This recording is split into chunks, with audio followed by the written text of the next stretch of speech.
Camila Vallejo. Tiene la palabra el diputado Gabriel Boric. Muchas gracias, don Lautaro. Quisiera partir refrescando algunos elementos que son muy valiosos de relevar en esta discusión y con el ritmo que se ha impuesto al debate de la reforma tributaria que responde a los tiempos del 21 de mayo, a ratos pareciera que se nos pierden de vista. Porque esta reforma, como bien decía Camila y comparto con ella, no viene de la nada, ni aparece por primera vez en la escritura de un programa. Es fruto de una discusión que por fuera de estas paredes la sociedad viene dando hace años.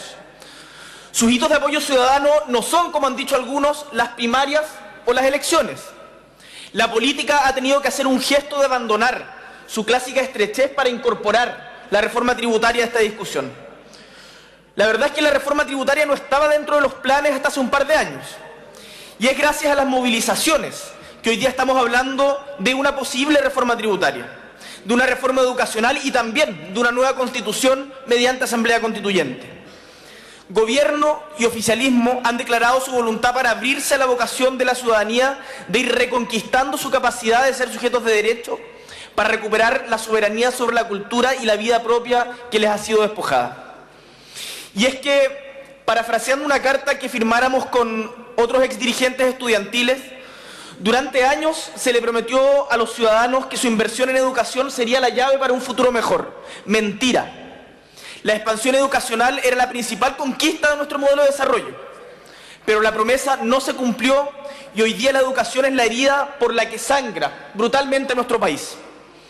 Por ella hemos tomado conciencia de las injusticias sociales que produce el mercado y de la escasa legitimidad de nuestras instituciones políticas, incluido este Congreso del que somos parte.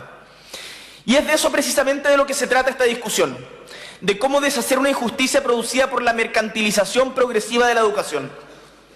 Pero el problema es que cuando estas banderas que emergen de las movilizaciones sociales, de la calle, de los actores sociales que se organizan con autonomía de los partidos políticos de la transición, son tomadas por estos últimos, el potencial transformador de ellas se diluye, volviendo las figuras retóricas como las retroexcavadoras o desmantelar el mercado o desmantelar la educación de mercado, vacías y grandilocuentes intervenciones sin mayor sentido.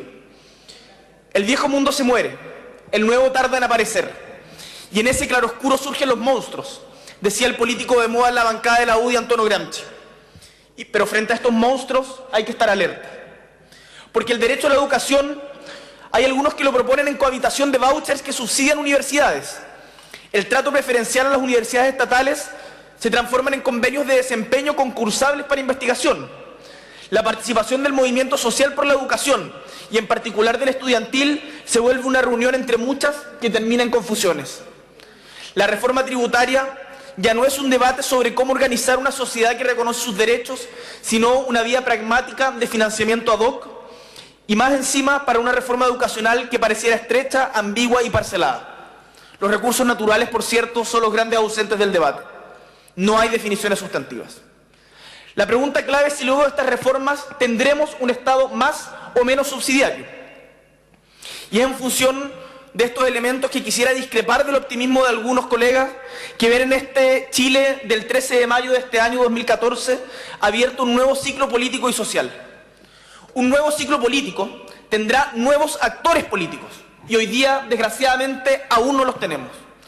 Un nuevo ciclo social debe ser sustantivamente distinto del anterior y la vida social en Chile sigue tal como ayer, con la misma sindicalización, la misma jornada laboral, los mismos multirut con un proyecto insuficiente presentado por el gobierno, las mismas pensiones de miseria con las mismas AFP, los mismos derechos sociales vueltos a objetos de consumo, la educación, la salud, etc. Sin embargo, en este contexto de descrédito y baja legitimidad del sistema político, vemos la posibilidad de que efectivamente se abra un nuevo ciclo. Para eso estamos trabajando. Pero depende de cómo nos juguemos este presente y en ese sentido el debate que estamos dando hoy día es crucial. El debate tributario pareciera muchas veces un debate técnico, pero también, concordando con Camila, la verdad es que es un debate profundamente político, sobre cómo debe financiarse el Estado, es decir, aquello que es de todos, y por tanto es un debate de principios, sobre qué es lo justo, y sobre los deberes de cada uno de nosotros con el resto de los miembros de nuestra sociedad. Yo creo que es importante hacer una pausa antes de entrar a la técnica del debate tributario, y yo entiendo que esa es la discusión en general de hoy día. Por ejemplo, una de las propuestas de la nueva mayoría del gobierno es la de subir la tributación de las empresas de un 20 a 25%. ¿Qué significa esto? Que las empresas paguen un 20 o 25% de impuestos sobre la base de utilidades, sobre la base de sus utilidades. Quiere decir que la riqueza que éstas crearon no es de ellas, o no es completamente de ellas, sino que una parte relevante, un cuarto de esa riqueza generada, corresponde a la sociedad. ¿Y qué es lo que esto significa? Que la riqueza creada por la empresa no es solo mérito de ellos. Quiere decir que cualquier riqueza creada por cualquier empresa se debe, en buena medida, a los bienes que aporta el conjunto de la sociedad para que dicha creación de riqueza sea posible. Y que si la sociedad no puede aportar lo que se necesita para que ésta funcione, entonces no hay creación de riqueza posible. Los impuestos vistos de esta manera no son una multa o una sanción con la que el Estado castiga la creación de riqueza. Los impuestos son aquellos con que todos quienes son parte de la creación de riqueza le debemos al conjunto de la sociedad para que ésta pueda seguir funcionando. Me parece que cuando lo vemos así, el debate tributario toma otro cariz. ¿De quién es y cómo hay que recaudar la riqueza que se produce en Chile? Esa es la pregunta que tiene cualquier reforma tributaria, y esa es una pregunta que es sustancialmente política, de principios, no técnica. Hay cosas positivas sin duda en la propuesta de la nueva mayoría. A mí me parece bien que, dada la actual situación económica y social del país, se suban los impuestos a las empresas y ese aumento se utilice para financiar una profunda reforma educacional. Me parece correcto también que se elimine el FUT, aunque considerando las utilidades de las que estamos hablando, parece del todo razonable que se estableciera también un plazo para que esas utilidades sean retiradas. Pero pese a estos avances y al fortalecimiento del Servicio de Impuestos Internos, aunque se retrocedió un poco entre otros, me parece preocupante también las ausencias de la propuesta del gobierno. La primera de ellas es el IVA. No podemos seguir con un sistema tributario basado en impuestos regresivos que cobra porcentualmente más a los que tienen menos. Ningún país del nivel del desarrollo de Chile tiene un impuesto parecido, que por lo demás es uno de los más altos del mundo. Como no hay excepciones en el pago del IVA, pagan los alimentos, paga la cultura, los remedios pagan. Y todos contribuyendo a empeorar la desigual distribución del ingreso, lo que no es menor considerando que según la OCDE somos uno de los países más desiguales del mundo. Es por ello que esta omisión resulta impresentable. Una reforma tributaria debe apuntar a un sistema en donde se contribuya según las capacidades de los individuos. Otra omisión igual de grave es la minería, en particular el cobre. No se explica la ausencia del cobre, ministro. Nos referimos a estas industrias que tienen ganancias extraordinarias que se justifican solo en la escasez del recurso natural. Entendemos que los recursos naturales que se encuentran en Chile son de todos. Y desgraciadamente se trata de un recurso que no va a durar y que el país está perdiendo. Las 11 grandes empresas privadas de cobre en los últimos 12 años han tenido una tasa promedio de retorno sobre su capital de 85% por año. O sea, en menos de un año y medio recuperan su capital. Y nosotros, impávidos. Pese a estos datos, supongo conocidos por todos los presentes, pareciera que no existe la intención de tocar a las grandes mineras de cobre. Un robo a mano armada legitimado por el Estado. No se explica. Por último, hago referencia también al impuesto global complementario. Me parece inaceptable que se baje del 40 al 35% en el tramo de los más ricos. Creo que esto se contradice con los objetivos de la reforma y resulta paradójico que quienes ayer lo votaron en contra en el ajuste tributario de Piñera, hoy día les parezca que da lo mismo.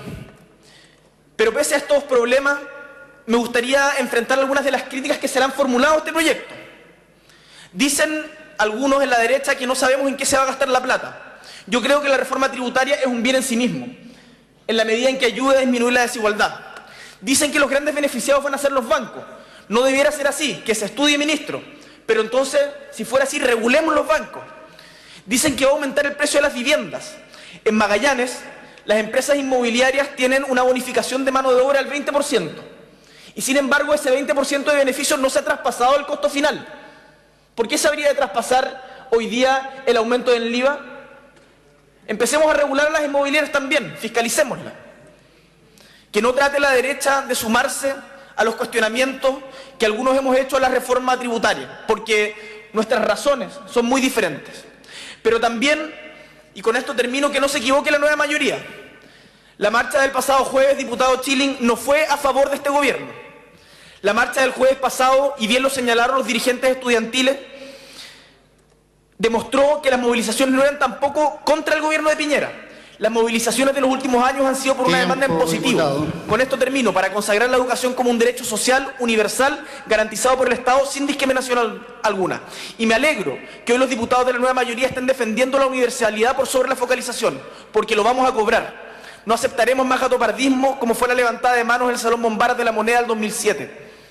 Yo votaré a favor de esta reforma tributaria porque creo que abre una posibilidad. No es la panacea, pero esperemos que algunas de las cosas que se han dicho acá, en particular Tiempo, la universalidad, diputado. se cumplan. Muchas gracias.